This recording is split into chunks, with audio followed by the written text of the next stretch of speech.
informasikan juga, selama pemaparan materi berlangsung, Bapak Ibu dipersilahkan untuk mengirimkan pertanyaan terkait materi pertama ini pada kolom chat yang telah kami sediakan. Sebelumnya, saya akan membacakan sedikit kurikulum vitae beliau. Beliau lahir di Mare, Kabupaten Bone, Provinsi Sumatera Selatan pada 30 Agustus 1965.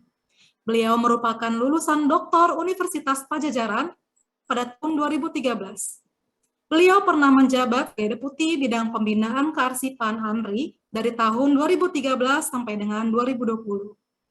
Dan sejak tahun 2020 sampai dengan sekarang, beliau menjabat sebagai Deputi Bidang Informasi dan Pengembangan Sistem Kearsipan ANRI. Baiklah, langsung saja kepada yang terhormat Bapak Dr. Andi Kasman, SEMM, kami persilahkan. Baik, bismillahirrahmanirrahim. Assalamualaikum warahmatullahi wabarakatuh. Selamat pagi, salam sejahtera bagi kita semua. Yang saya hormati Bapak Sekretaris Universitas Sumatera Utara, Bapak Profesor Dr. Fidel Ganis Sirgar, MKet, OG, SPOG, FAIR, yang alhamdulillah bisa kita berjumpa pada hari ini, Pak Prof. Ya, saya sudah lama enggak ke Medan ini. Alhamdulillah bisa dipertemukan di Zoom ini. Yang saya hormati Ibu Kepala Arsip Universitas Sumatera Utara, Ibu Aisyah, SEMSI, para moderator, dan para peserta webinar preservasi arsip elektronik yang dilaksanakan oleh Universitas Sumatera Utara yang berbahagia. Tadi sedikit saya ralat Ibu moderator tadi. Saya lahir di Bone, di Mare Bone, Sulawesi Selatan, bukan di Sumatera Selatan ya. Oh iya, maaf. Maaf, Pak. Maaf, Prof. Selatan, ya, Pak. Ya, Sulawesi Selatan ya, sama-sama selatan. Baik, bisa di share screen, saya punya materi.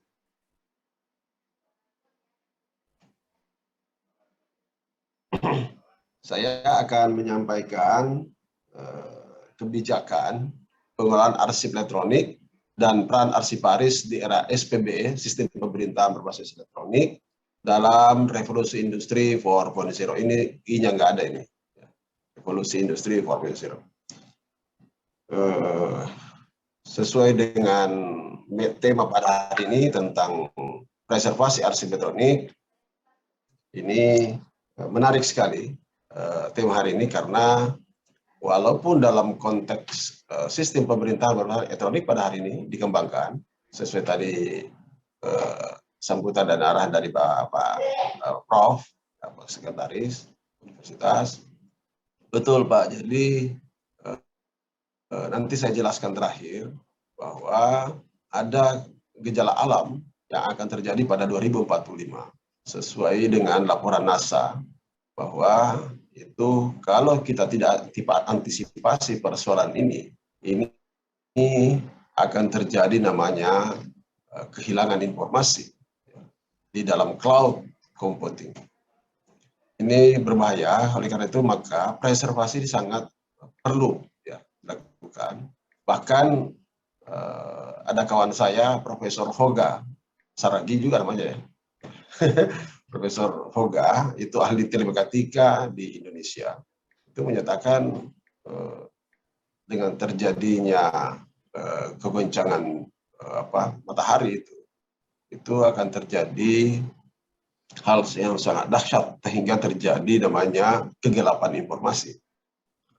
Apabila tidak ada artefak daripada informasi itu. Nah, beliau mengatakan artefak, kalau kita mengatakan arsip ya, karena dia mungkin ya orangnya orang telematika. Kira-kira gitu ya. Jadi perlu memang dibahas lebih mendalam ini tentang preservasi arsip elektronik ini.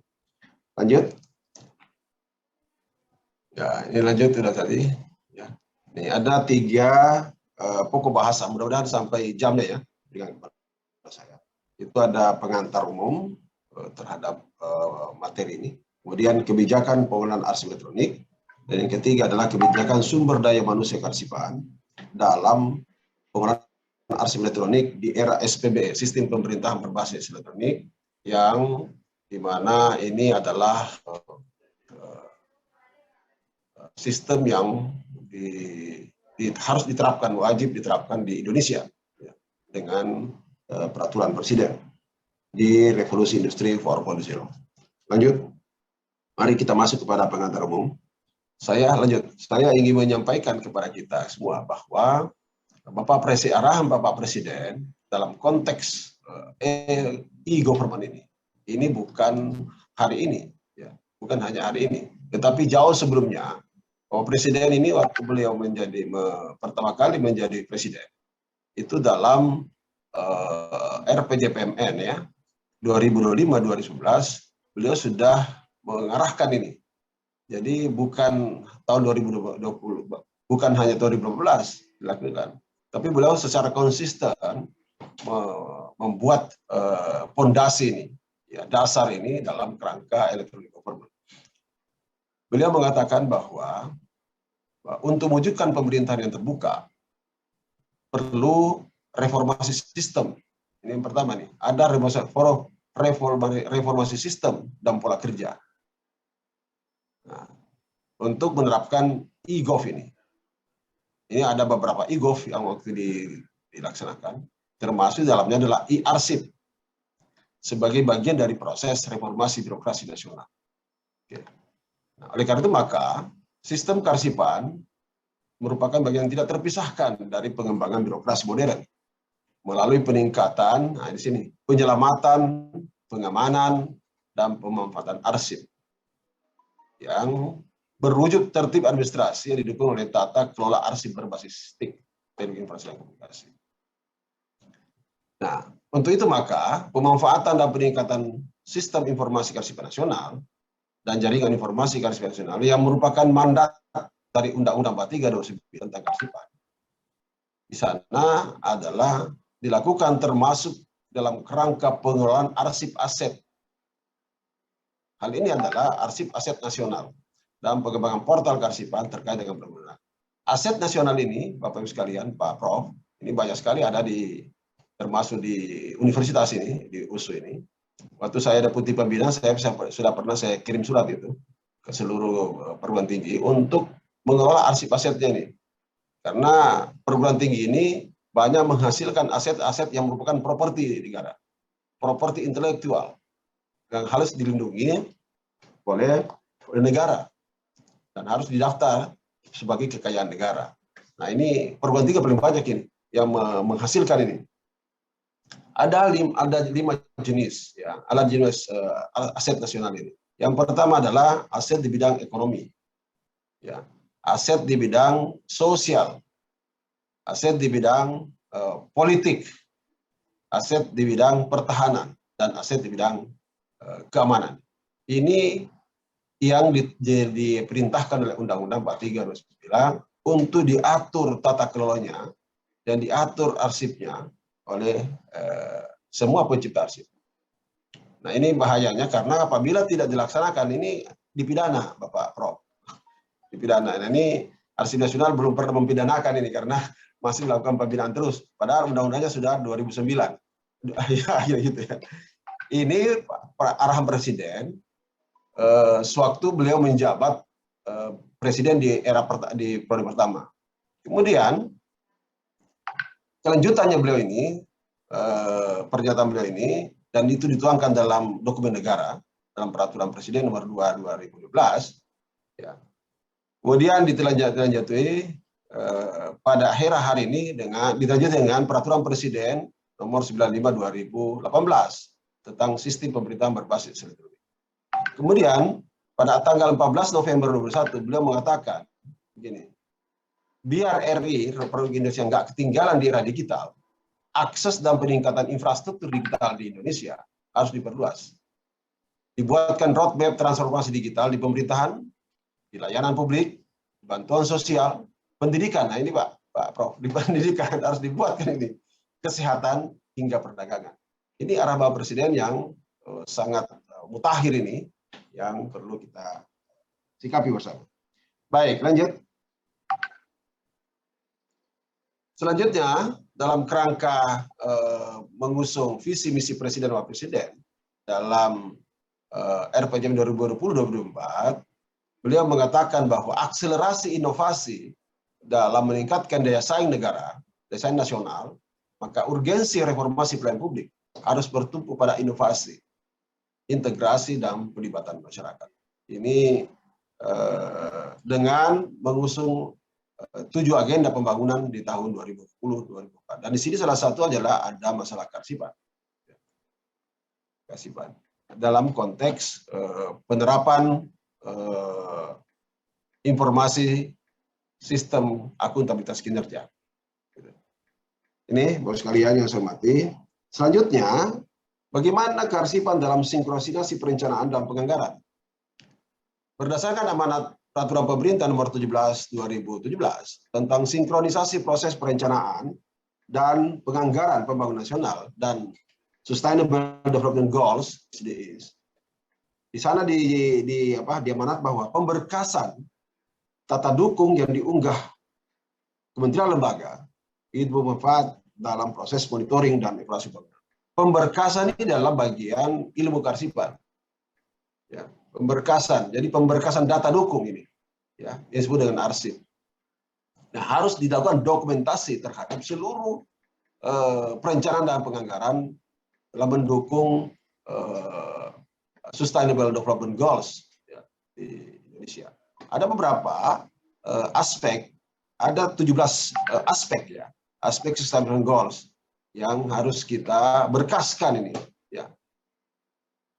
Nah, oleh karena itu maka dalam kerangka pelaksanaan SDGs ini, pengelolaan data dan informasi melalui sistem kearsipan nasional harus terpadu dalam rangka mendukung pemberkasan dan pencapaian SDGs dari waktu ke waktu, jadi time to time. Ini kira-kira mandat atau amanat dari PP 17/2017. Termasuk nanti adalah yang menjadi persoalan hari ini adalah tentang arsip elektronik, ya.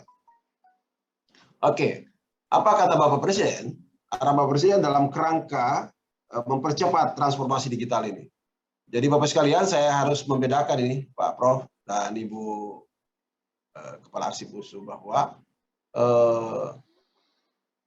arsip elektronik ini ada dua, ya, ada dua ruang lingkupnya. Kalau berbicara tentang arsip elektronik ada dua. Berarti satu adalah digitalisasi, digital, dan ada digitisasi. Ya. Nah, sistem pemerintahan berbasis elektronik yang diperintahkan oleh Bapak Presiden itu berarti ada dua aspek yang harus kita kelola, ya, di dunia kearsipan. Adalah yang pertama digitisasi dan yang kedua digitalisasi, digital. Nah, apa arah Bapak Presiden terhadap transformasi digital? Karena sudah ada cut off dengan keluarnya Peraturan Presiden 95/2018, ya, tentang SPB itu. Ya.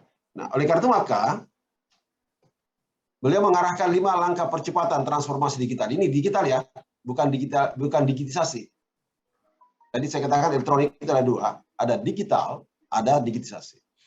Ada 5 persoalan, ada 5 arah Bapak Presiden. Segera lakukan percepatan perluasan akses dan peningkatan infrastruktur digital dan penyediaan layanan internet.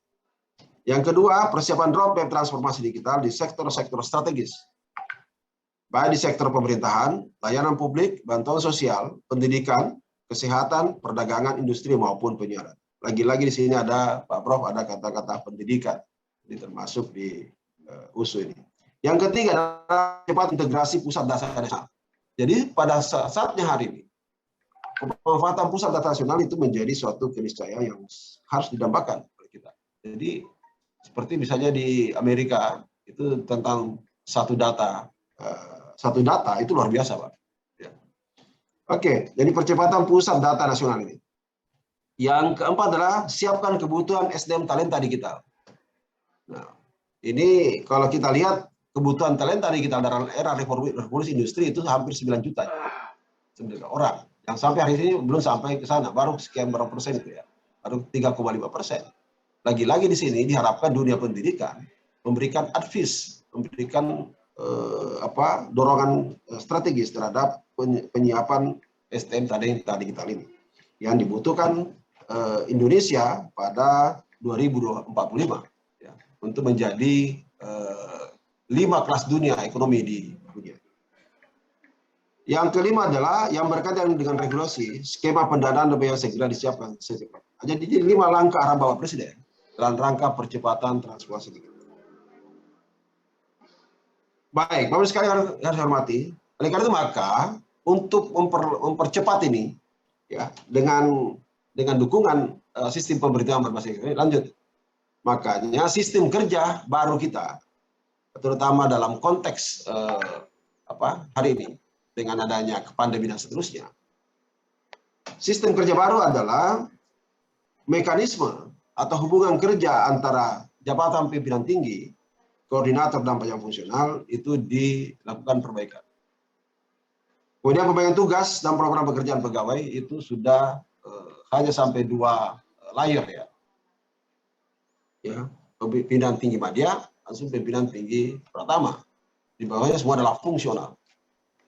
Kemudian pengaturan kerja dan lokasinya pegawai. Ada yang namanya WFH, ada WFO, ada namanya working space. Ya. Bahkan diarahkan ke sana nanti. Jadi mungkin tidak ada mengurangi ruang kerja ya, ruang kerja mungkin, apalagi dengan generasi milenial hari ini bisa kerja di kafe-kafe dan berbagai kalau gitu ya, suatu saat itu. Dan yang keempat, penguatan evaluasi dan pengukuran kinerja pegawai ini berdasarkan hari ini, Bapak sekalian. Pengukuran pekerja pegawai tidak lagi hanya berdasarkan kepada absensi pegawai, ya, tetapi sudah kinerja per harian pegawai. Dan ini kita di Arsip Nasional ini Pak Prof itu tidak masuk seperti saya, tidak masuk kerja 1 hari itu dipotong gajinya. Ya, pendapatannya 1,3 juta jiwa, rupiah, 1,3 juta ya. Itu, kalaupun tidak absen pada pagi hari, tidak absen pada pulangnya, itu dianggap tidak hadir. Baru absennya itu, belum kinerjanya ya, sudah dipotong 1,3 juta per hari. Ini luar biasa ini sistem yang dibangun. Nah, oleh karena itu maka sistem kerja baru ini harus didukung dengan sistem pemerintahan berbasis elektronik sesuai dengan arahan Bapak Presiden. Bahwa aplikasi komunikasi dan kolaborasi ini harus diciptakan. Bisa menggunakan video conference, email, medsos, pengiriman pesan, bahkan layanan administrasi pemerintahan itu dengan berbasis online. Sama dengan yang dikembangkan oleh Arsip Nasional dengan komunikasi kedinasan. Secara terintegrasi disebut dengan Srikandi, Sistem Informasi Kearsipan Dinamis Terintegrasi. Ada namanya sistem aplikasi penganggaran, sistem aplikasi monitoring, Monef, aplikasi lapor, dan aplikasi My. Ini, nah oleh karena itu Bapak sekalian, budaya kerja ini, lanjut, budaya kerja ini dengan didukung dengan penggunaan teknologi informasi dan komunikasi itu dapat dilaksanakan kerjasama tim jarak jauh. Ini dulu pernah dikembangkan oleh Indonesia dengan mendirikan namanya Universitas Terbuka ya. Dan Universitas Terbuka ini adalah satu universitas terbuka di dunia yang ranking 2 di dunia. Itu UT itu. Yang kedua penggunaan layanan online. Yang ketiga penggunaan absensi online tadi, work from home dan work from office. Penerapan protokol kesehatan dan nah, ini yang tadi saya sampaikan flexible working space arrangement. Nah, kemudian mengurangi pegawai. Bapak Ibu yang saya hormati, Pak Sekretaris Universitas yang saya hormati Pak Prof Siregar, ada 4 pengaruh perkembangan teknologi iptek dalam yang dikaitkan dengan revolusi industri 4.0. Yang pertama adalah perubahan bekerja. Tidak lagi kita bekerja secara konvensional, tapi harus bekerja secara digital, secara modern ya. Semua sekarang bekerja dengan semua pakai II semua itu. Ya. Jadi bekerja dengan jadwal retensi arsip online, kemudian izin pemusnahan arsip online, semua pakai online Pak sekarang. Jadi tidak perlu lagi tatap muka ini. Kemudian perubahan cara berkomunikasi kita juga sama. Ya. Berkomunikasi misalnya face to face, sekarang sudah komunikasi dengan lebih canggih. Kemudian perubahan persepsi terhadap efisiensi juga harus berubah. Kalau dulu efisiensi dan efektivitas, sekarang harus efisiensi sudah harus berubah. Ya. Jadi seperti itu. Yang keempat adalah perubahan bagi arsiparis dalam arsip sekarang. Jadi dengan keluarnya Undang-Undang 43, seharusnya sudah kita mulai berubah cara bekerja dalam dunia arsip. Dulu bekerja secara konvensional, sekarang bekerja secara elektronik. Dikatakan Gordon ini bahwa pada era revolusi industri 4.0, percepatan perkembangan mikroprosesor akan bertumbuh 2 kali lipat atau berlaku efek eksponensial dalam pengembangan mikroprosesor berikutnya. Sehingga kecepatan komputasi yang dihasilkan akan semakin luar biasa. Ini Gordon mengatakan sebagai co-founder chairman of Intel Corporation. Yang selanjutnya adalah ini penting sekali dalam kerangka tadi preservasi elektronik. Ini bisa kita lihat ini Pak Prof. Bagaimana pentingnya implementasi apps digital berbasis IT pada revolusi industri. Ya. Kalau kita lihat, kalau dulu Pak ya, Bapak Ibu sekalian, dalam kurun waktu 12 tahun dahulu, kalau kita dulu masih menggunakan disket ya, disket itu dari 640 kilobyte satu disket itu bisa menjadi namanya 60 terabyte pada hard disk. Jadi ada dari disket itu kecil itu. Dan ini apa? Itu ekuivalen menyimpan arsip ya, menyimpan arsip tekstual itu sebanyak 4,4 triliun halaman kertas. Ini luar biasa ini. Nah, dengan adanya peraturan presiden ini dengan SPBE ya, itu mengurangi namanya biaya penggunaan ATK. Berapa miliar ini bisa kita hemat ya dengan menggunakan kertas. Di arsip nasional Pak Prof, hampir di substantif itu tidak ada lagi namanya pengadaan kertas ATK, nggak ada lagi. Ya, ada ATK hari ini hanya ada di biro umum saja. Jadi semua substantif itu hampir substantif tidak ada lagi penggunaan ATK pengadaannya itu. Ini menghemat. Nah ini berbahagia nih Bu Aisyah ini. Nanti bagaimana bisa diterapkan di mana di USU ini dalam konteks ini. Nah, itu kira-kira sekalian dalam revolusi industri ini. Bagaimana kita menghemat penggunaan ATK. Bayangkan Pak, dari 600 terabyte itu ekuivalen dengan 4,4 triliun halaman kertas ini. Bayangin. Padahal hasil penelitian yang dilakukan oleh, kalau saya tidak salah, waktu itu masih Kementerian Lingkungan Hidup, untuk memproduksi 1.000 kertas itu harus menebang 2 pohon ya. 2 pohon untuk menciptakan kertas. Bayangkan berapa pohon harus ditebang ini. Luar biasa ini. Penghematan dengan menggunakan namanya Srikandi ini nantinya. Srikandi, sistem informasi berbasis terintegrasi yang dilakukan berdasar komunikasi kedinasan. Mudah-mudahan di USU ini Pak Prof sudah bisa melaksanakan ini ya. Sistem ini karena ini wajib sifatnya dilaksanakan. Karena nanti Pak Rektor bisa komunikasi dengan Menteri, Mas Menteri itu sudah memakai dengan Srikandi. Pak Rektor bisa memakai komunikasi kedinasan langsung dengan Presiden itu juga pakai Srikandi. Jadi semua masuk dalam datanya masuk dalam pusat data nasional. Kira-kira gitu. Jadi ini tidak lagi Pak di sana memerlukan namanya server apa dan seterusnya. Servernya ada di pusat data nasional. Kira-kira begitu ya. Jadi pada saat tersebut gitu. Oke, arahan berikutnya oleh Bapak Presiden dalam kerangka pelayanan publik dikatakan bahwa pelayanan publik harus bebas dari diskriminasi. Karena sistem yang dilakukan oleh Karsipan ini adalah pelayanan, ya. Berikan layanan yang sama baiknya dengan sama cepatnya kepada semua. Jangan pernah melakukan diskriminasi pelayanan berdasarkan kulit, asal, agama. Ini disampaikan oleh Presiden Jokowi. Oke, yang kedua nanti masuk lagi pada bagaimana kebijakan penggunaan arsip elektronik, ya. Nah, Bapak Ibu yang saya hormati, Pak Prof, Bu Aisyah yang saya hormati, jadi kita mengenal dalam Undang-Undang Karsipan 43/2009 tentang sistem penyelenggaraan Karsipan nasional. Okay. Di sistem Karsipan nasional ini ada di dalamnya ada namanya SKN, Sistem Karsipan Nasional, yang terdiri dari kebijakan Karsipan dan pembinaan Karsipan, baik sistem pengawas dinamis maupun sistem statis, yang nanti akan menjadi dikelola dalam sistem informasi Karsipan nasional, kemudian bisa diakses dalam jaringan informasi Karsipan nasional yang didukung oleh sumber daya Karsipan.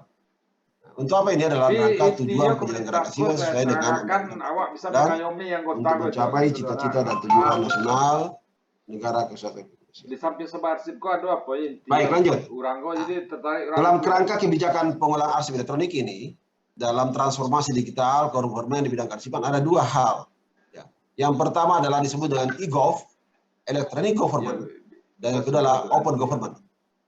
Electronic government ini yang dilaksanakan yang disebut dengan e-arsip terintegrasi, yang kemudian kemarin telah di-launching oleh dua menteri Polhukam, itu Pak Prof Mahfud MD, dan Menteri Pan RB itu Bapak Cahyo Molo. Kalau orang itu dengan melonsing tanggal 27 Oktober 2020. Ya. Dan yang suka tidak suka, mau tidak mau, aplikasi ini yang merupakan bagi pakai harus diimplementasikan oleh instansi pusat dan pemerintah daerah. Yang kedua adalah open government. Belum. Nah, open government itu ada dua aspek di sini, ada namanya SIKN dan JIKN. Jaringan Informasi Kembar Satu Bangsa, Satu Arsip Autentik Indonesia. Lanjut. Nah, untuk itu maka ada dua arahan yang saya ambil dari sekian banyak arahan dari Bapak Presiden pada Hari Karsipan ke-50 Juni 2021 dalam rangka pembangunan sistem Karsipan nasional, ya, di era revolusi industri 4.0. Yang pertama adalah transformasi dan kolaborasi implementasi Serikandi dalam interkoneksi komunikasi kedinasan antara instansi pemerintah dan ini segera dilakukan. Jadi harus dilakukan transformasi percepatan. Yang kedua adalah memerintahkan penyiapan sumber daya manusia Karsipan. Arsipanis yang memiliki kualifikasi kompetensi untuk implementasi SPBS Serikandi di Indonesia. Ini beberapa arahan Bapak Presiden yang salah satu SPBS ini adalah disebut dengan di bidang Karsipan. Oke, lanjut. Dengan itu maka transformasi digital government di bidang Karsipan 2020-2024 itu dalam rangka layanan arsip sebagai memori kolektif dari bangsa, pelaksanaan pengawasan Karsipan, lintas pusat dan daerah, penerapan e-arsip terintegrasi dan rekomendasi pasar. Itu diarahkan kepada 3 ruang lingkup. Yang pertama adalah plafon budaya Karsipan digital. Jadi digital kita ada 2 tadi, ya. Ada elektronik, ada 2. Digitalisasi dan digital. Jadi digitalisasi tetap berjalan. Sekarang kita kembangkan adalah budaya Karsipan digital. Yang kedua adalah penggunaan arsip digital, dan yang ketiga adalah implementasi SPBE yang sekarang itu sudah menjadi bagi pakai, ya, dengan sistem aplikasi microservice. Kira-kira gitu. Bapak Ibu sekalian yang saya hormati, lanjut. Sistem penggunaan arsip elektronik ini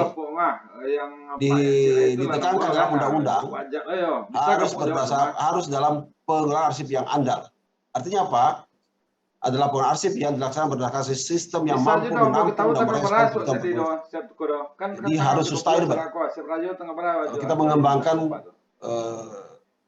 sistem kearsipan ini harus sustainable, harus bisa dikembangkan dan bisa dikembangkan terus menerus. Minggu ya, bagi tahu apa. Yang pertama adalah menjaring atau menangkap atau capture semua arsip dari seluruh kegiatan yang dihasilkan organisasi. Jadi arsip ini hari ini adalah base-nya adalah kegiatan.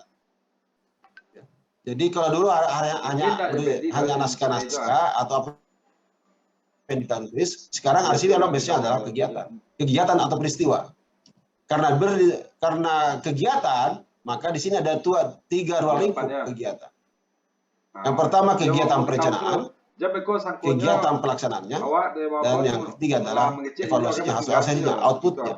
Ini menjadi satu arsip. Ya. Jadi bukan hanya di perintal-perintal, artinya satu perencanaan sendiri. Jadi harus satu kesatuan informasi. Satu kegiatan mencerminkan terhadap perencanaannya, mencerminkan terhadap pelaksanaannya, mencerminkan kepada outputnya atau outcome-nya. Ini satu arsip yang akan diolah dalam sistem pendokumentasian. Kemudian yang kedua menata arsip dengan cara mencerminkan proses kegiatan organisasi. Ya betul. Jadi di sini adalah ada tupoksi di sini, visi dan misi organisasi termasuk usul. 28 Mei. Yang ketiga melindungi arsip dari pengubahan, pengurangan, penambahan, khususnya dan pihak ketiga. Di sini karena elektronik ini, ya, digital ini ada dampak yang sangat krusial. Ya. Adanya bisa dilakukan alteration, bisa dilakukan falsification, dan bahkan bisa dilakukan adalah corruption ya, terhadap pengelolaannya. Oleh karena itu maka seringlah kita mendapatkan informasi yang hoax atau hoax. Apalagi hari ini di era post-truth ya, di era post-truth ini. Yang salah saja kalau disepakati bersama itu bisa menjadi benar. Itulah era post-truth pasca kebenaran itu. Nah, di dunia pendidikan ini sangat kita berhati-hati ini dalam konteks ini. Oleh karena itu maka tugas fungsi kearsipan ini sebagai benteng terakhir informasi yang autentik ada di situ. Karena banyak dilakukan. Apalagi informasi yang hoax di era post-truth ini. Kemudian terusnya menjadi sumber utama informasi yang tadi saya bilang tadi bahwa menjadi sumber informasi utama secara rutin mengenai kegiatan yang terekam dalam arsip. Selanjutnya adalah menyediakan akses terhadap semua arsip berikut beserta metadata-nya. Karena begini Pak Prof dan Ibu Ketua Kepala Arsip USU, pegawai negeri ini, ASN ini, kita semua ini sebagai aparatur negara. Ini kalau kita lihat undang-undangnya, hampir tiap hari kita bisa dihadapkan dengan pidana, Pak. Ya. Tidak memberikan saja informasi yang seharusnya diberikan kepada publik, itu dipidana. Itu 5 tahun penjara itu. Memberikan juga yang seharusnya tidak diberikan, itu jadi pidana. Jadi ini simalakama ini. Oleh karena itu mereka harus rektor ini dalam rangka keterbukaan informasi publik di USU, ini Pak Sekretaris ini Pak Prof, ini harus segera membuat namanya, kalau belum ya harus segera membuat namanya peraturan rektor tentang sistem klasifikasi, sistem klasifikasi keamanan dan akses arsip. Informasi yang terbuka kepada publik atau tertutup kepada publik. Ini diatur di sana dalam peraturan itu. Kalau tidak, ini berbahaya sekali. Nanti pegawai-pegawai Bapak bisa diadukan kalau tidak ada aturan ini. Ya. Mana informasi yang terbuka dan mana informasi yang tertutup kepada publik. Itu harus ada peraturannya. Peraturan rektor tentang itu berdasarkan Undang-Undang 43/2009 tentang kearsipan dan Undang-Undang 14 2018 tentang keterbukaan informasi. Oke, lanjut. Nah, oleh karena itu maka pengelolaan arsip elektronik sesuai dengan peraturan presiden, ya, yang bisa kita arahkan harus diarahkan pada 6 pilar. Iya, cuma keputusan presiden, peraturan presiden nomor 95/2015. Yang pertama adalah Piko diakui ya, pilar iya, baru Big bisa. Data Analytics. Yang kedua adalah pilar infrastruktur jaringan. Yang ketiga diarahkan kepada cloud teknologi. Iya, Ya. Kemudian pilar data center. iya, Dan iya yang ketua kelima lah, adalah iya bisa. pada Ini ketua posisi di artificial apa? intelligence. Dan yang keenam adalah Internet Iya, of Things. dari istilahnya ketua. Dan khusus di bidang kearsipan, ini sudah diatur dalam peraturan Menteri Menteri Pan RB Iya, iya, iya. nomor 609 tahun 2000 tentang aplikasi umum Iya. bidang kearsipan dinamis. Iya, beko, Ya, yang beko, disebut dengan orang kan Srikandi. yang pangke, Yang orang merupakan Awak aturan kita pelaksanaan kan, dari ini orang kau dah peraturan tengah Presiden jalan, bisa orang kau sibuk, orang kau apa kan? 2018 tentang SP. Awak berusaha kau. Lanjut. Nah, maka sebelum masuk lebih jauh, saya memperlihatkan kepada kita tentang arsip elektronik. Iya. Arsip elektronik ini adalah arsip yang diciptakan, dibuat atau diterima dan disimpan dalam format elektronik. Nah, itu tadi sama dengan yang dimaksud oleh peraturan Presiden tentang SPB. Sistem pemerintahan berbasis elektronik. Jadi ada dua. Nah, ini ada beberapa peraturan perundangan yang berkaitan dengan sana, mulai undang-undang sampai dengan peraturan Kepala Arsip Nasional Republik Indonesia yang mengatur di bidang kearsipan. Ya. Iya. Nah, lanjut. Oleh karena itu maka di dalam peraturan perundangan ini harus mengikuti persyaratan sistem kearsipan elektronik. Iya. Kalau membuat aplikasi bidang elektronik. Yang pertama adalah dapat menampilkan kembali informasi elektronik. Iya, kalau nanti awak Secara utuh sesuai dengan masa retensi yang ditetapkan dengan peraturan perundangan. Sabananya mereka. Jadi ini makanya tadi saya katakan bahwa unit kearsipan ini atau lembaga kearsipan ini adalah benteng terakhir untuk menampilkan tentang kebenaran informasi yang otentik itu. Cuma kalau nggak bisa itu nanti orang bicara. Apalagi dengan elektronik, informasi elektronik ini bisa di tracing sampai ke siapa pemegang pertamanya.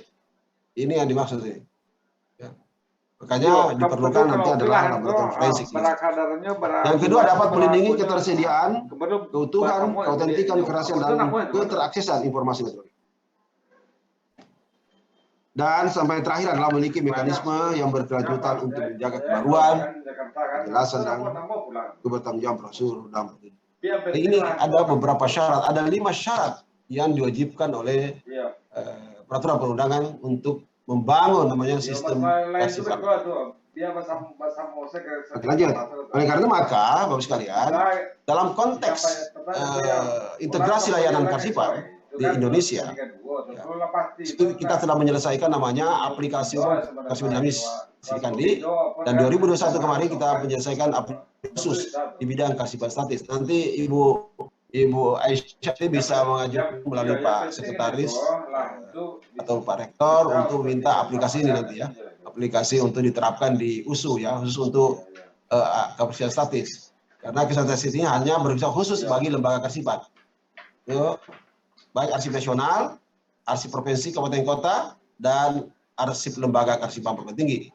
Nah, ini termasuk haknya di sini, Pak Prof. Bisa dimanfaatkan ini karena ini dibagi pakai ya, supaya ada standar yang sama. Nah, ini semua nanti adalah diarahkan kepada sistem informasi kearsipan nasional dan jaringan informasi nasional untuk bisa dimanfaatkan seluas-luasnya arsip ini oleh pemerintah dan juga kepada publik atau masyarakat.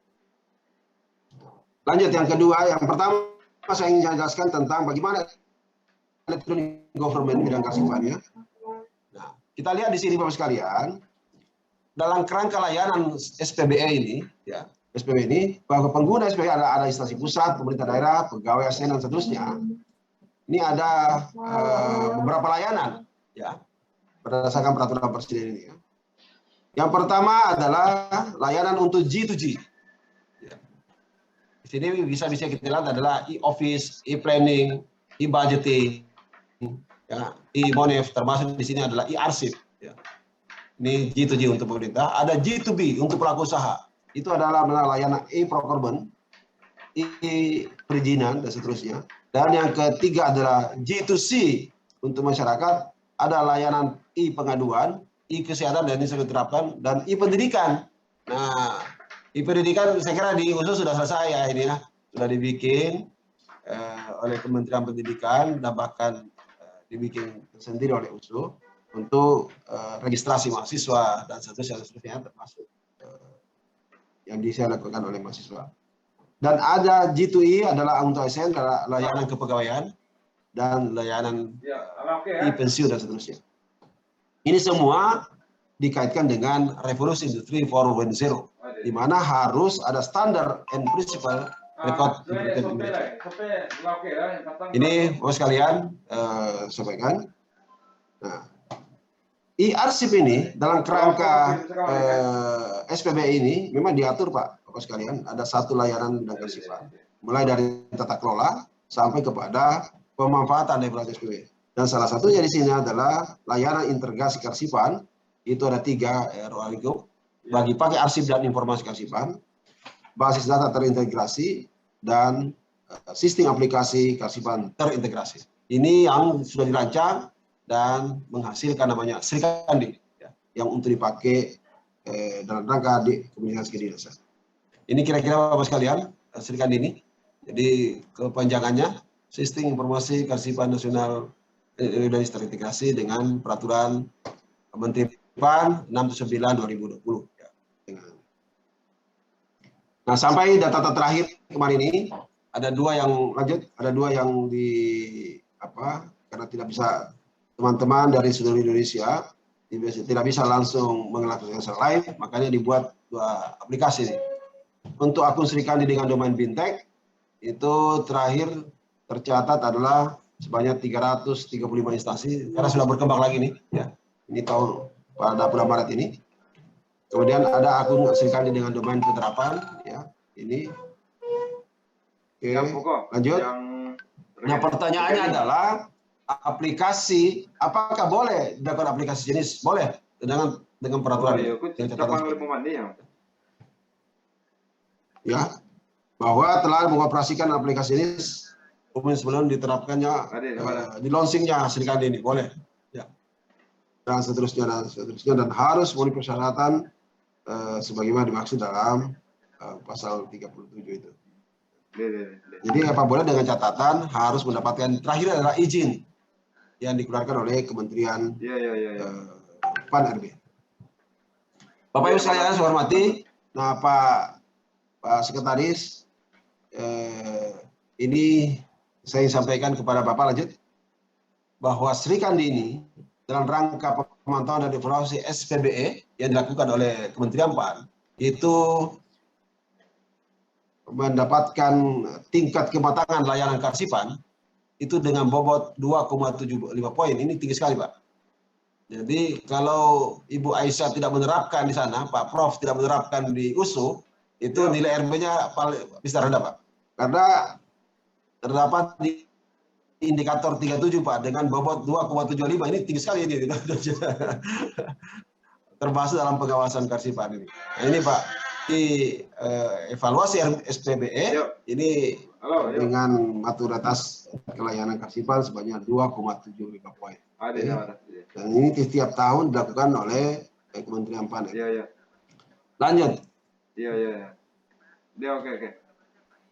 Nah, untuk melihat Srikandi ini ada persyaratan proses bisnisnya, ya, mulai daripada penciptanya, lanjut penciptanya. Jadi proses sama dengan PP 28/2017 yang dalam proses bisnis aplikasikan ini. Itu mulai dari penciptanya, siapa yang bertanggung jawab dan siapa yang melaksanakan, kemudian dalam rangka penggunaan arsipnya, kemudian dalam rangka penggunaan arsipnya, juga dalam rangka penyusutan arsipnya. Ini proses bisnis yang, dan alhamdulillah 2021 ini itu sudah selesai kita laksanakan semua proses bisnis ini, cuman belum semua diuji cobakan, ya, masih dalam tahap uji ya, uji oleh BSSN, ya, dan termasuk ITSA. Nah, kemudian persyaratan datanya, data ini ada 2 ya, nah, seperti ini. Lanjut, data mulai daripada bagaimana membuat draft surat naskah dan seterusnya dengan berdasarkan tata naskah dinas, ya, klasifikasi arsip dan sistem klasifikasi kewenangan dan akses arsip dinamis, sampai kepada dilakukannya penyusutan arsip. semua dengan perangkat aturan-aturan yang untuk menciptakan supaya arsip atau naskah yang kita buat itu adalah otentik dan terpercaya. Kira-kira itu ya. Jadi ini semua diatur dengan sistem aplikasi. Nah, apa yang diharapkan dari aplikasi dari SPB Persikan ini? Yang pertama adalah memudahkan komunikasi dan koordinasi antar instansi pemerintah, baik di pusat maupun daerah. Yang kemudian kemudahan akses informasi yang diperlukan oleh publik. Nah, yang ketiga adalah meningkatkan kinerja dan lebih optimal mencapai target organisasi karena menjadi efisien tadi situ. Nah, ini yang terakhir, lebih go green, menghemat penggunaan kertas. Bahkan tadi saya contoh di Arsip Nasional itu sudah nggak ada pengadaan kertas untuk di substantif itu. Kegiatannya di substantif. Adanya hanya di sekretariat. Yang kedua, Bapak sekalian, open government. Nah, ini menarik ini Pak Sekretaris ini. Dan saya kira mudah-mudahan nanti USU ini bisa menjadi salah satu anggota simpul jaringan di Indonesia untuk masuk ke sana. Lanjut. Nah, ini Bapak sekalian sistem informasi arsip nasional. Yang terakhirnya ada di sini ada namanya JIKN ini. JIKN ini adalah layanan pematangan arsip nasional, baik dilakukan oleh internal pemerintah maupun publik, bisa diakses melalui adalah dari awal dengan SIKD terintegrasi tadi, dengan menghasilkan data kearsipan, kemudian diolah, termasuk adalah di tempatnya Ibu Aisyah ini, Kepala Arsip USU, di LKPT, kemudian diolah menjadi data engineering dalam SIKN, kemudian menghasilkan data kearsipan nasional, kemudian ini dianalisis menjadi informasi arsip nasional, kemudian dilakukan data science untuk menghasilkan pemanfaatan arsip nasional secara nasional untuk bisa diakses oleh publik. Ini kira-kira Bapak sekalian, dan Pak Sekretaris USU ini Universitas Pak, mohon dukungan ini Pak ke Ibu Aisyah ini supaya bisa menjadi simpul jaringan Pak secara nasional. Ya, karena belum sampai sekarang belum Pak ya? Sudah Bapak. Belum kan? Sudah Pak, sudah tergabung di sudah. SIKN ya, Oh, iya, tapi iya. masih dari tahap magang Pak, tinggal belum menunggu ada, ya, belum ya. isi kan ya. Iya. Kalau sudah isi, Bu, Sudah isi, ini Pak. Pak Sekretaris ini tahun ini akan diberikan penghargaan. Jadi penghargaan simpul jaringan terbaik nasional 2022. Kalau bisa mendaftar nanti tanggal 17 itu sampai terakhir tanggal 17 pendaftarannya, ya, itu bisa mengikuti kegiatan ini dan mudah-mudahan bisa menjadi salah satu di antara 10 simpul jaringan terbaik nasional ya, yang akan diserahkan nanti di acaranya di Hari Kearsipan Nasional di Riau nanti ya. Baik. Ya itu. Mudah-mudahan bisa. Berhasil. Mudah-mudahan Habib Pak. Amin. Berhasil, Bang.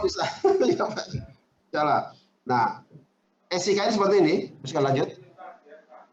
SIK ini adalah sebagai sistem informasi arsip secara nasional.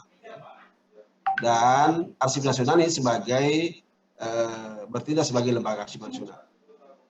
Dan SIK ini untuk berfungsi harus dibangun namanya jaringan informasi kearsipan nasional. Katakanlah menggambarkan informasi pelaksanaan tugas pemerintahan dari waktu ke waktu. Ini tadi sesuai dengan mandat undang-undang. Lanjut, fungsi SIK ini seperti ini. Ya. Mewujudkan arsip sebagai tulang punggung manajemen penyelenggaraan negara dan seterusnya. Dan arsip nasional dilakukan melalui penetapan kebijakan sampai kepada menjelaskan. Saya ingin menjelaskan tentang JIKN ini Pak. Lanjut. JIKN ini adalah jaringan informasi kearsipan nasional, ya, dengan bisa diakses Pak, mulai jikn.go.id, jaringan informasi pemersatu bangsa. JIKN adalah sistem jaringan informasi dan sarana pelayanan arsip secara nasional. Oke. Dan kita berharap arsip nasional ini sebagai pusat jaringan nasional dan lembaga kearsipan profesi, lembaga kearsipan kabupaten kota, lembaga kearsipan perguruan tinggi. Ini jelaskan Pak, sebagai simpul jaringan. Ini adalah mandat daripada Undang-Undang 43 2009 dan PP 28 2009. Terima kasih Pak Sekretaris ini USU sudah menjadi anggota simpul jaringan menurut saya. Dan mudah-mudahan segera diisi data-datanya ini, ya. Sudah, Nanti saya Bapak. jelaskan ya. Iya. Lanjut. Nah, ini ada tanggung jawab jaringan. Saya minta tanggung jawab aja. Tanggung jawab simpul jaringan. Lanjut. Nah, ini Pak Sekretaris nih, ada 5 tanggung jawabnya ini untuk melaksanakan ini berdasarkan Undang-Undang dan PP 28 2012. Ya, mulai pada penyajian informasi, baik arsip dinamis maupun statis, sampai kepada penyampaian daftar arsip. Jadi daftar arsip secara nasional, kemudian pembuatan arsip di simpul jaringan dan penjadian akses, ya, bisa dimanfaatkan. Ini semua bisa Pak Prof bisa dilihat Pak di dashboardnya itu. Di dashboardnya sudah berapa arsip yang diunggah oleh Ibu Aisyah di situ, sudah berapa arsip informasi yang bisa diakses oleh publik terhadap tupoksi usul dan seterusnya, itu bisa langsung dilihat Pak di situ.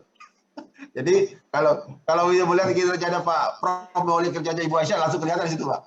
Salah satunya di dashboardnya itu untuk JIK-nya. Nah, lanjut. Skema implementasi seperti ini, ya. Jadi ada pusat jaringan nasional di arsip nasional, kemudian ada simpul jaringan, kemudian bisa diakses. Segera lanjut ini, udah struktur penyelenggaraan seperti ini. Ya. Nah, saya ingin menjelaskan kepada kita supaya masih ada waktu ya. Nah, implementasi SIK ini, lanjut. Jadi Pak Rektor, Pak Sekretaris Universitas, ini JIK ini mulai di launching tahun 2007 berdasarkan mandat dari Kepres, Keputusan Presiden 105 tahun 2004 tentang pola arsip statis. Itu di launching JIK pertama, kemudian lahir perubahan Undang-Undang Nomor 7 tahun 2001, diganti dari Undang-Undang 43 2009. Di sini diharapkan diolah bukan hanya arsip statis, tapi diolah adalah arsip dinamis dan arsip statis dalam rangka pelayanan publik. Ya. Kemudian 2013 dalam rangka percepatan ini, Arsip Nasional bekerja sama dengan PT Telkom dalam rangka percepatan dan dilaunchinglah JIK kedua. Nah, kemudian dalam dunia kearsipan, di dunia International Council Archive itu diwajibkan menggunakan namanya ATOM, ya. Yang sistem aplikasi yang berbasis open source. Nah, di sini diadaptasikan dan kemudian JIK ketiga di launching 2017. Kemudian dengan lahirnya Perpres 95 2018 harus kita lakukan sinkronisasi dari ATOM ini ke dalam kebijakan SPBE. Dan sekarang kita lagi laksanakan ini berdasarkan itu. Nah, kalau lanjut, kalau yang ini barangkali tidak usah lagi karena ini sudah selesai ya, sudah lolos ya. Sudah selesai nih usul ini. Ini proses syarat simpul jaringan ini sudah selesai ya. Lewat aja sih. Nah, ini Pak, isinya ini Bapak sekalian, skema penataan informasi kearsipan dalam JIK ini dan SIK ini seperti ini. Jadi mulai dari item sampai kepada fonts. Ya. Ini kemudian ada item, files, subseries, series sampai subfonts sampai fonts. Ya, yang fonts itu berarti usul ya. Nah, itu yang pertama. Yang kedua, level penataan informasinya. Mulai dari pada level transaksi, item tadi, kemudian level kegiatan, sampai kepada level fungsi. Ya, diatur dengan skema seperti ini. Ini berdasarkan standar internasional. Ya. Nah, yang ketiga adalah kita lihat skema penataan informasi berdasarkan mulai dari pada item, series, sampai fonts. Nah, seperti ini bisa kita lihat. Lanjut. Nah, begini Pak. Jadi ini di dalam sistem luar biasa ini. Jadi tidak ada lagi celah bahwa ada terjadi hoax. Nah, untuk mengantisipasi di era post-truth ini. Ya. Jadi mulai daripada item, contoh. Nah, kita lihat contohnya. Lanjut. Izin nah, ini Pak. 5 menit lagi Pak. Oke. Nah, ini Pak Sekretaris ini bisa kita lihat bagaimana alurnya ini. Salah satu contoh misalnya berkas RIS dengan Undang-Undang Serikat 20. Ini mulai dari item sampai kepada fontsnya ini. Ya. Bayangkan kalau bisa nanti di USU bisa dilakukan seperti ini, luar biasa ini. Ya, ini informasinya. Ya. Nah, ini contoh lanjut. Ini contohnya bentuk item ini. Nah, ini ada peraturan undang-undang. Baik, lanjut. Saya memberikan data tentang simpul jaringan ini. Baru sekarang per Desember 2021 ada 312 simpul jaringan. Jadi di sana dikatakan bahwa arsip negara adalah memori kolektif dan jati bangsa. Oleh karena itu harus diselamatkan, dipelihara dan digunakan. Lanjut. Nah, ini data-data, lihat aja. Ada helpdesk simpul jaringan. Lanjut. Nah, ini ada arahan Bapak Presiden, Pak. Arsip menjadi bagian dari pendidikan seni budaya dan sebaiknya disajikan secara menarik sehingga membuatkan kecintaan dan kebanggaan kepada bangsa. Khasanah arsip negara tersebut memberikan informasi yang akurat dan objektif mengenai perjalanan sebuah daerah dalam membangun kehidupan masyarakat. Ini sebuah pendidikan ya, berbangsa dan negara. Oke, saya kira lewat aja, lanjut. Nah, Pak Sekretaris ini, saya ingin sampaikan mohon dukungannya Pak, bahwa di akhir 2024, hari akhir kepemimpinan Pak Presiden Jokowi yang kedua, itu kita harus menyediakan jumlah arsip sebanyak 50.600 arsip negara dalam JIK ini. Dan itu adalah ada termasuk yang dikelola kalau nanti adalah dari USU ya. Ini mohon dukungan nanti ini bisa di entry datanya ke dalam JIK ini dalam rangka quality genius ya. Lanjut. Nah, transformasi digital ini ada 4 ya.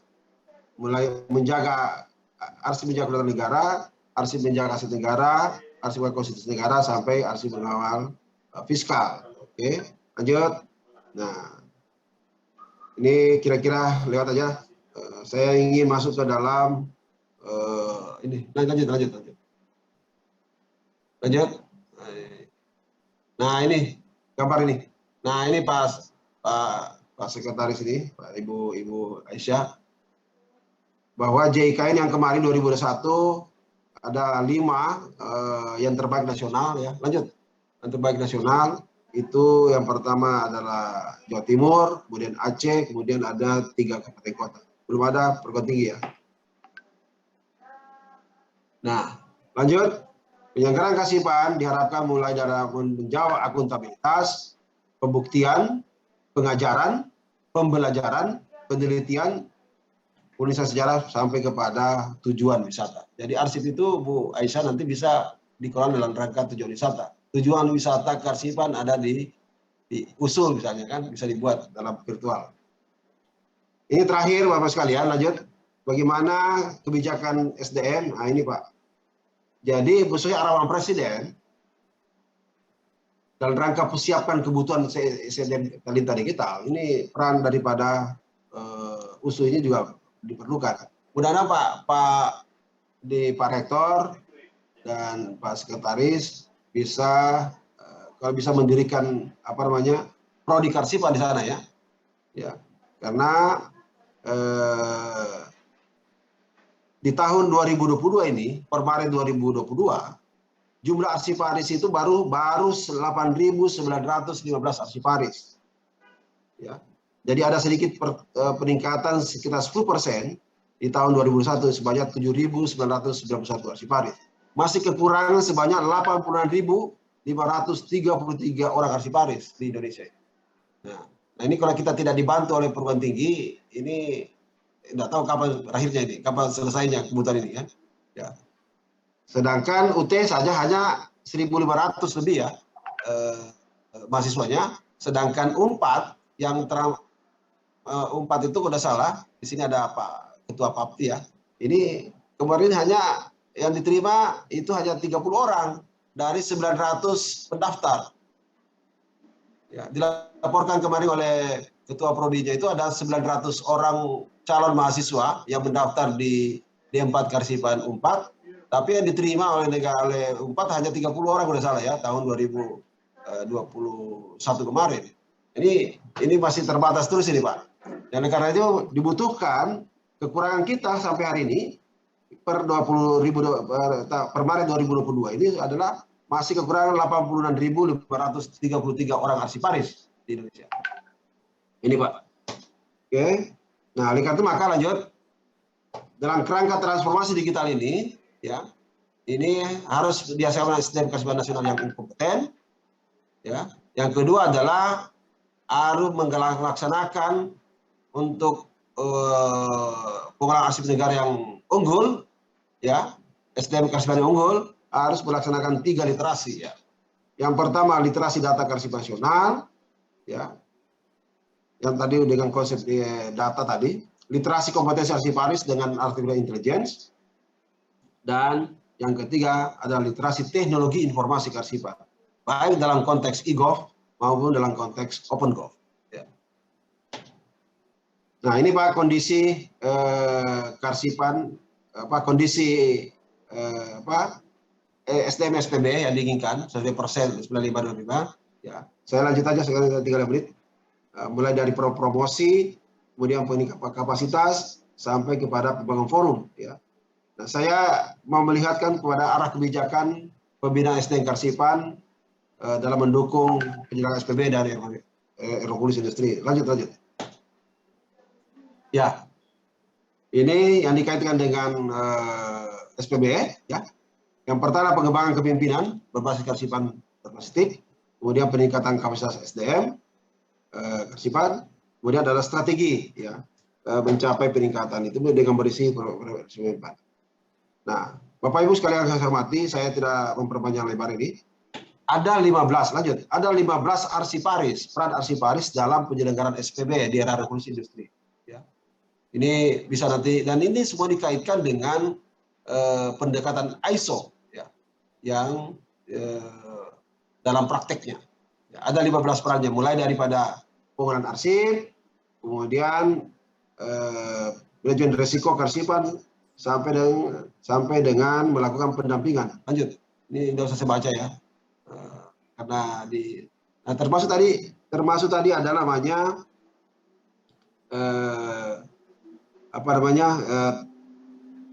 digital, ya, repositori arsip digital ini, penyimpanan arsip digital tadi. Ya.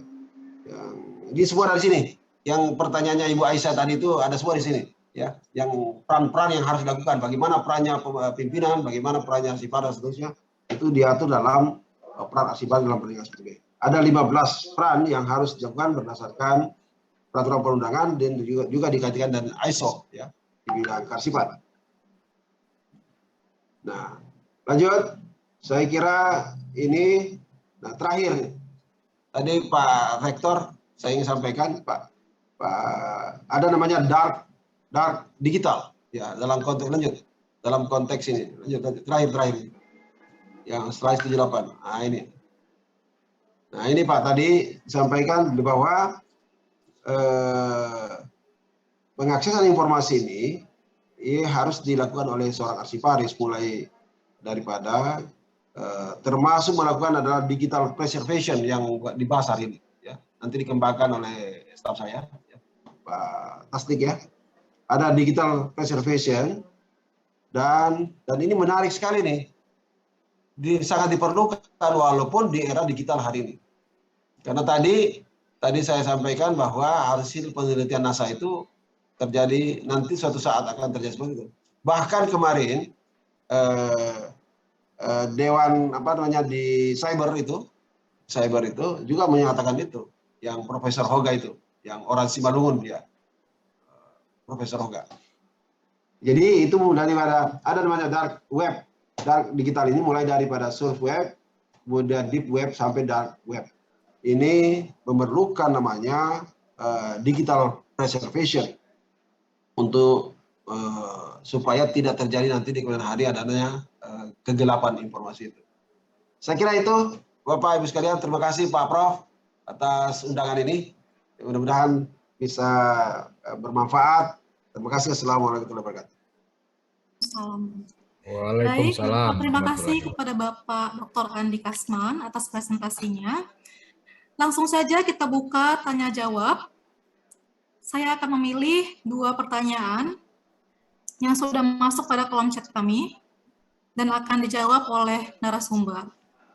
Pertanyaan pertama, Ini dari Bapak Bagus, asal IAIN Kudus. Kapan aplikasi Sri Kandi bisa diterapkan di perguruan tinggi? Sedangkan semangat kami sudah ingin melakukan pengelolaan arsip elektronik dengan aplikasi Sri Kandi, namun terkendala belum masuk perguruan tinggi. Sedangkan kalau melihat SPBE, membuat aplikasi serupa Sri Kandi sudah tidak diperbolehkan. Seperti itu. Silakan Bapak dijawab. Oh gitu ya. Baik, terima kasih Ibu moderator. Terima kasih Pak Bagus ya. Jadi tadi saya jelaskan itu ada dua ya yang di pendekatan dalam kerangka apa namanya? Dalam kerangka implementasinya ya. Itu ada dengan konsep bintek, ada konsep live ya. Nah, sekarang ini kalau Bapak di perguruan tinggi itu langsung kirim surat aja ke Kepala Arsip Nasional, Pak Rektor kirim surat supaya bisa minta langsung live aja, supaya bisa langsung dilaksanakan. Jadi tidak ada lagi kendala, sekarang sudah bisa semua. Kita malah berharap supaya segera secara masif ya. Nah, supaya ini menjadi habit tadi ya, yang bisa dilakukan oleh semua kita di instansi. Jadi instansi pusat itu kan termasuk perguruan tinggi, maupun yang ada di Solo ya, maupun yang ada di Kudus, itu instansi pusat. Seperti USU itu kan instansi pusat yang ada di Sumatera Utara, di Medan ya Bu ya, Medan itu ya, instansi pusat itu ya. Jadi kalau pemerintah daerah itu ada Pemda kan, nah gitu loh ya. Jadi instansi pusat itu seperti itu. Jadi itu di bawah koordinasi Kementerian Pendidikan dan Kebudayaan dan Ristek ya, Dikti ya. Kemudian kalau IAIN di bawah Kementerian Agama, di Kementerian Agama. Kira-kira gitu, dan itu termasuk instansi pusat. Jadi kalau Pak Bagus segera dilaksanakan, ya kira Pak Rektor atau Ibu Rektor segera kirim surat kepada Arsip Nasional untuk meminta namanya ID ya, ID dan passwordnya dan source code yang bisa untuk segera diimplementasikan. Saya kira demikian itu. Termasuk nanti kalau Pak Bagus di IAIN Kudus untuk meminta implementasi JIKN dan SIKN di IAIN itu sudah kirim juga kepada Kepala Arsip Nasional, itu ke tempat saya, ke Deputi Informasi ya, itu bisa diberikan. Nah, memang ini tidak semua harus melalui uji nih kalau JIKN ini, karena tidak bisa Pak Prof, tidak bisa nanti jadi besituan nanti. Jangan sampai dikasih tidak dilaksanakan. Karena harus melalui appraisal. Meyakinkan kita untuk bisa diberikan atau tidak. Nah, kira-kira gitu. Jadi bahkan masih ada profesi Pak Prof itu belum dikasih karena tidak memenuhi syarat ya.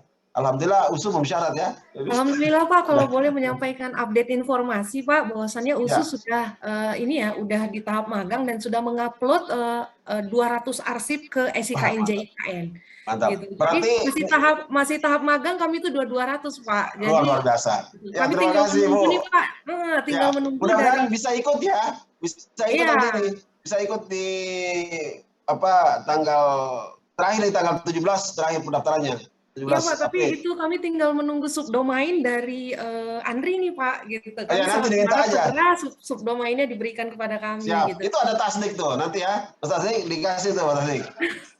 Iya, terima kasih ya, Pak. Terima kasih ya. Oke. Kira-kira itu ya, baik. Baik, terima kasih Bapak Ayi. Pertanyaan selanjutnya dari Bapak Kusnadi, Universitas Jember. Ini ada bagaimana dengan aplikasi Kemendikbudristek yang mewajibkan dengan aplikasi SINDE dan sedangkan aplikasi umum yang diwajibkan adalah Sri Kandi. Silakan Bapak Andi. Oke. Jadi kemarin ini Pak Menteri, Mas Menteri itu lewat Sekjen itu sudah kirim surat ke kami ya untuk bisa diberlakukan SINDE ini. Kami kemarin sudah memberikan surat jawaban, tapi ini masih rahasia ya. Jadi surat jawaban untuk bagaimana pelaksanaan ini. Tadi saya jelaskan di pasal itu ya. Saya jelaskan tadi di awal tentang apakah boleh membangun aplikasi baru. Boleh dengan catatan, ya, dengan catatan harus sesuai dengan peraturan perundangan, ya. Boleh. Nah, ini kita menunggu Sinda ini, ya. Sinda ini supaya apa namanya bisa sesuai dengan aturan perundangan, ya. Nah, kira-kira gitu, Mas. Apa namanya? Jadi sekarang masih dalam ini masih pembahasan, ya. Dan surat yang ditandai oleh Kepala Nasional, bahkan juga saya tangani persoalan itu masih dalam pembahasan. Kemarin juga mengundang kami untuk membahas lebih lanjut di Bekasi, ya, di Bekasi dalam FGD, ya, karena harus memenuhi syarat ini. Memenuhi syarat yang pertama sesuai dengan Perpres 95/2012 pasal 37 itu jelaskan bahwa telah mengoperasikan aplikasi jenis sebelum aplikasi diterapkan. Nah, ini sudah, ya, Sinda, ya. Sinda itu adalah pengembangan lebih lanjut daripada SIKD, ya. Oke. Dan SIKD itu dikembangkan menjadi terintegrasi hari ini. Kemudian melakukan kajian biaya dan manfaat. Nah, ini melakukan kajian biaya dan manfaat terhadap penggunaan dan pengembangan aplikasi jenis tadi yang dibikin segitu. Yang ketiga adalah mengembangkan aplikasi jenis sesuai dengan proses bisnis dan fungsi aplikasi umum. Jadi Sinda itu harus sesuai dengan proses bisnis daripada Serikandi. Kemudian yang keempat adalah mendapatkan pertimbangan. Nah, ini yang selalu diburu oleh Kementerian Pendidikan. Mendapatkan pertimbangan dari Menteri yang menjalankan usaha pemerintahan di bidang komunikasi dan informatika. Ya. Kira-kira gitu. Dan ini lagi dibahas persoalan Sinda ini karena Kementerian ini sudah membangun dan harus dilengkapi 4 ini, ya, 4 persyaratan baru boleh diperbolehkan oleh Menteri PAN dan ya. Sekira itu, Bu, ini masih dalam pembahasan, ya. Nah, Baik, Bapak. Untuk Sinda, ya, terima kasih. Ya. Baik, terima kasih Bapak Andi. Mungkin bisa menjawab satu pertanyaan lagi, masih waktu 2 menit lagi, yaitu pertanyaan dari Ibu Emi Yulia dari Universitas Jember juga. Sesuai arahan Bapak Presiden bahwa pengelolaan arsip harus berbasis elektronik karena sesuai dengan tuntutan zaman. Tentu arsiparis dituntut untuk melakukan perubahan dalam pengelolaan arsip. Bagaimana dengan pengelolaan arsip manual? Apa masih harus dilakukan?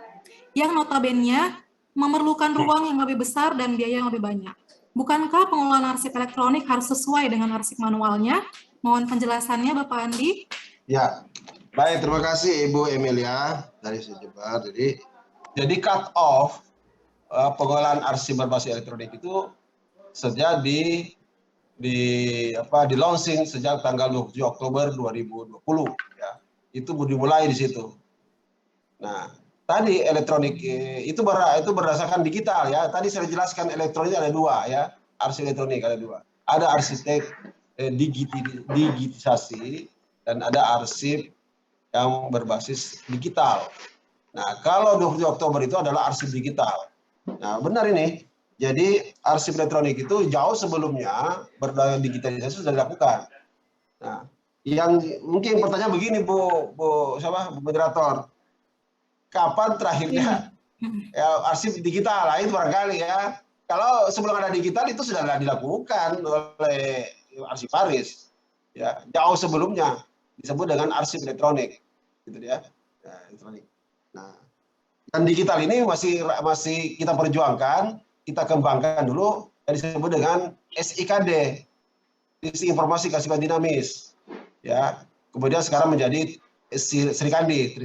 Itu kita perkenalkan itu sejak 2009 sampai 2019, ya. Arahan Bapak Presiden waktu itu harus selesai 50% di akhir 2019. Tapi Arsip Nasional menyelesaikan itu sebanyak 63,20%. Dan hampir semua perguruan tinggi negeri, baik di Kementerian Pendidikan dan Pendidikan Nasional dan di Kemendikbud hari itu, termasuk perguruan tinggi itu sudah kami semua sudah serahkan semua itu, ya.